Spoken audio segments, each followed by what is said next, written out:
nouvelle recette. Il s'agit de la recette du dos de cabillaud à la sauce au girolles ainsi qu'une purée aux 2 patates. Donc ici j'ai de la purée avec des pommes de terre et des patates douces et on a également des spaghettis de courgettes. Donc c'est parti, tout de suite les étapes pour réaliser exactement cette assiette. Allez, c'est parti. Première étape, on va réaliser donc notre purée aux 2 patates, donc pommes de terre et patates douces. Donc j'ai 600 g de chaque sorte, donc 600 g de pommes de terre spéciale purée et 600 g de patates douces. Vous pouvez choisir les patates douces à chair blanche ou comme moi à chair orange. Donc on va couvrir d'eau, on va saler et on va laisser cuire nos pommes de terre jusqu'à cuisson complète. Allez, ici je viens couvrir d'eau froide. On fera un départ eau froide. Ensuite, on vient saler. Alors, pour accélérer la cuisson, on peut venir couvrir nos pommes de terre et nos patates.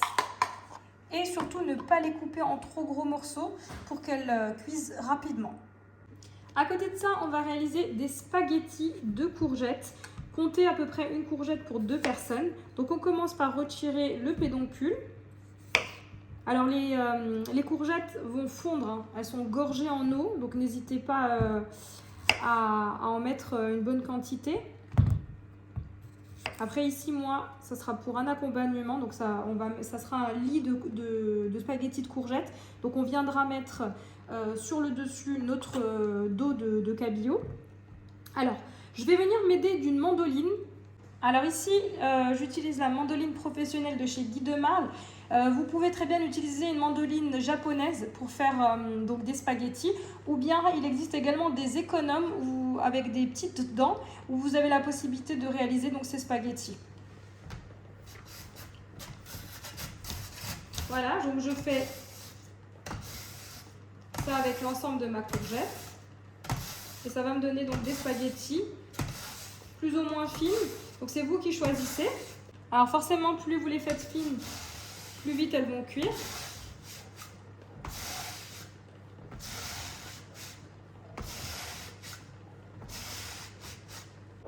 Voilà, ici j'ai mes 2 courgettes coupées en spaghettis. Je réserve et on revient à la purée. Voilà, ici après à peine 10 minutes, comme vous pouvez constater, mes patates sont bien cuites. Donc je viens prendre un couteau et je viens planter mes patates.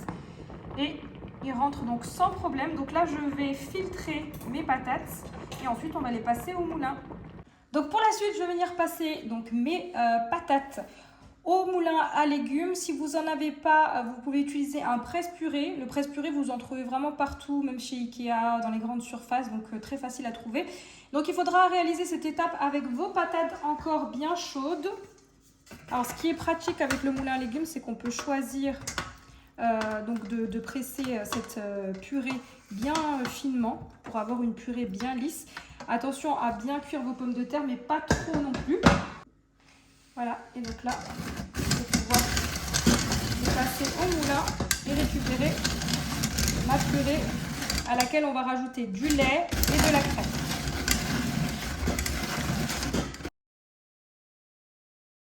Voilà, ici pour la suite de la purée, j'ai 200 g de lait additionné à 100 g de crème entière liquide avec 30% de matière grasse. Je viens faire chauffer le lait jusqu'à frémissement et ensuite on va le rajouter à nos pommes de terre et patates douces. Voilà, ici mon lait est arrivé à frémissement, donc je coupe le feu. Voilà, ici on vient ajouter peu à peu le lait. Donc on n'ajoute pas tout en une fois. On vient voir d'abord la texture qu'on obtient en fonction des pommes de terre. Il y en a qui absorbent plus ou moins et en fonction également des goûts. Chacun aime la purée d'une façon différente. Alors si vous le souhaitez, vous pouvez refaire passer votre purée au moulin en utilisant la partie la plus fine, si jamais vous ne voulez absolument pas du tout de morceaux.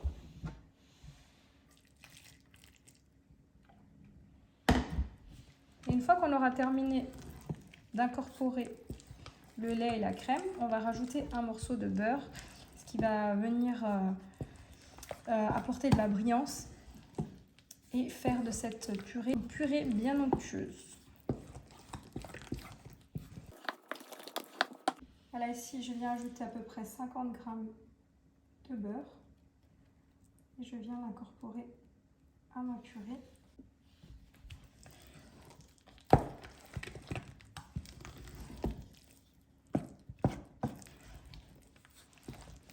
On mélange afin de faire fondre ici le beurre et l'incorporer à notre purée. À présent, on passe à l'assaisonnement. Donc je viens rajouter un peu de sel étant donné qu'on a déjà fait cuire nos patates avec du sel. On vient ajouter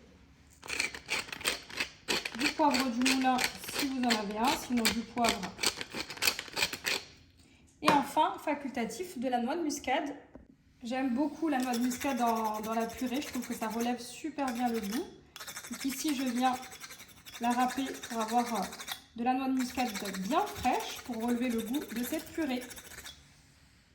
Voilà, on mélange et on réserve notre purée pour le dressage de tout à l'heure. Pour la suite, on va s'occuper de nos spaghettis de courgettes. Donc ici, j'ai 3 gousses d'ail que je veux venir hacher au couteau, donc pour avoir des gros morceaux. Voilà, ensuite pour la suite, ici, je viens prendre une sauteuse dans laquelle je viens mettre un bon filet d'huile d'olive. On vient légèrement faire chauffer avant de venir rajouter nos spaghettis de courgettes. Vous allez voir, c'est un accompagnement idéal qui est fait vraiment très rapidement et qui est très bon. Voilà, je viens très rapidement rajouter mes gousses d'ail et on va laisser nos gousses d'ail revenir quelques instants dans l'huile d'olive afin de dégager tout leur parfum.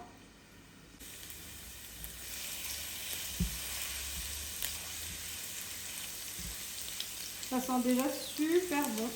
Je viens ajouter les spaghettis de courgettes. Vous allez voir, ils vont très rapidement fondre, comme ils sont gorgés d'eau de végétation. Je viens rajouter à mes spaghettis de courgettes du sel.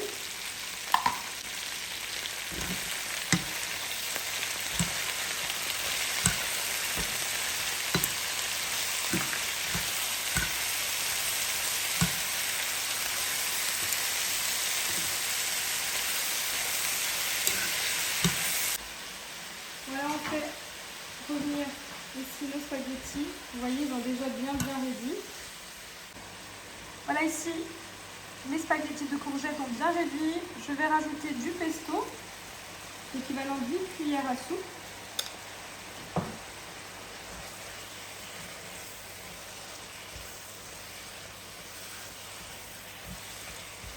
Je vais également rajouter une dizaine de tomates cerises coupées en deux. Alors là, je suis sur un feu vif, donc le but étant de faire évaporer très rapidement toute l'eau contenue dans nos courgettes. Je viens rajouter mes tomates. Je vais rajouter également une cuillère à soupe de boursin cuisine. Ça va bien assaisonner ces spaghettis.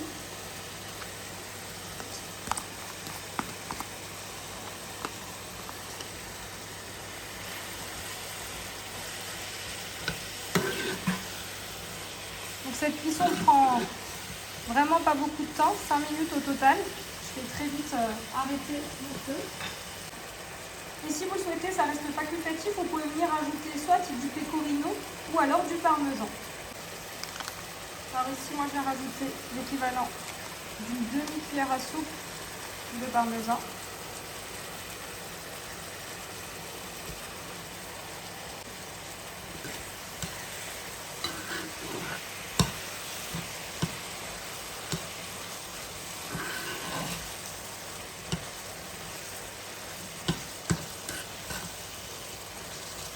Voilà, je vais stopper la cuisson et on réserve. Pour la suite, on va s'occuper de notre poisson. Donc ici, dans une casserole, dans une poêle, vous venez mettre une bonne quantité de beurre. On va faire fondre ici le beurre. Ensuite, on va rajouter nos dos de cabillaud. Alors ici j'ai choisi du cabillaud, vous pouvez très bien sélectionner un autre poisson, de préférence un poisson blanc et sans arête. Par exemple, le filet de Saint-Pierre se prête également très bien au jeu, je le fais très souvent, c'est vraiment excellent. Voilà, ici sur un feu moyen, je viens déposer mon poisson. Alors la quantité, bien sûr, reste au choix en fonction de votre composition familiale. Je viens rajouter à mon poisson du sel sur chaque face. Donc une fois qu'on tournera nos poissons, on viendra rajouter du sel et du poivre. De préférence du poivre et du moulin.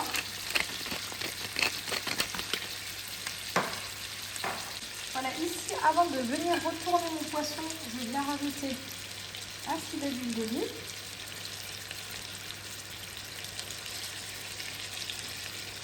Et donc, on va venir retourner notre poisson. Alors, le poisson étant fragile, on viendra délicatement retourner chacun de nos pavés. Alors, je viens à nouveau légèrement saler, poivrer. Et on chronomètre 1 minute 30 avant de venir retirer notre poisson et le réserver sur une assiette. Je viens retirer mon poisson délicatement afin qu'il ne grignote pas. Et donc là, je vais le réserver sur une assiette. Voilà, ici pour la suite, je suis venue hacher 3 gousses d'ail. On va venir rajouter dans les suites de cuisson de notre poisson. Ici, j'ai 3 ciboules. Donc je viens couper les extrémités en rondelles comme ceci. Et donc, je vais les faire revenir ici avec mes gousses d'ail. On va garder le haut des tiges pour la fin de cuisson. C'est vraiment super bon, ça apporte beaucoup de goût.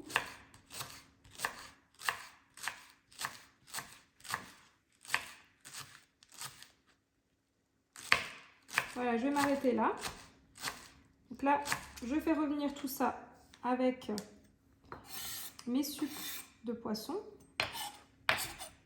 Voilà, ici dans ma poêle, m'ayant servi à faire cuire mon poisson, je viens rajouter donc ici mes ciboules avec mon ail. Alors on vient faire revenir le tout. Si jamais vous voyez que ça accroche, n'hésitez pas à rajouter un petit peu de matière grasse. Ici c'est de l'huile d'olive. Et ensuite on vient déglacer avec de la crème fraîche liquide. Je viens ici déglacer avec 50 centilitres de crème.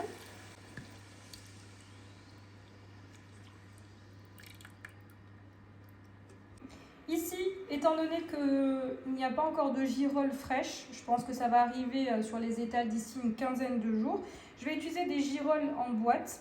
Alors, c'est pas ce que je préfère, mais ça fait aussi très bien l'affaire. Donc là, je vais les filtrer et je vais les rajouter donc, dans ma sauce. Si jamais vous utilisez des fraîches, il faudra les faire revenir avec votre oignon et avec du coup vos gousses d'ail. Voilà, ici, je rajoute l'équivalent à peu près de 150 g de girolles.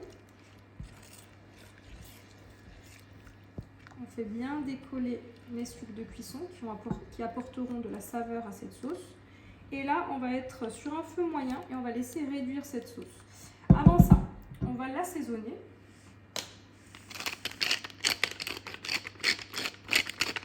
De sel et de poivre. Voilà, ici j'ai éteint mon feu. Comme vous pouvez voir, ma sauce a bien réduit. Donc là, je vais rajouter hors du feu un quart de citron vert en zeste. Donc c'est du citron vert non traité. Ça va apporter de la fraîcheur à cette sauce. Et je vais également rajouter donc, mes brins de ciboule fraîchement coupés. Ici, avec la chaleur de la sauce, elles vont légèrement faner. Place au dressage. Donc je commence par créer un lit de spaghettis de courgettes afin d'y déposer mon dos de cabillaud. Je dresse ensuite ma purée. Ici je l'ai fait à la poche à douille, mais vous pouvez utiliser une cuillère. Ensuite je viens déposer des girolles. Je viens napper mon poisson de sauce aux girolles. Je dépose des micro-pousses de poireaux, de radis ainsi que de fleurs comestibles pour la décoration. Vous pouvez les retrouver chez Grand Frais. Pour la couleur, je dépose des asperges vertes. Et voici, cette vidéo arrive à sa fin. J'espère que vous avez aimé cette vidéo. N'hésitez pas à me laisser un commentaire. Et comme d'habitude, je vous dis à très vite pour de nouvelles vidéos.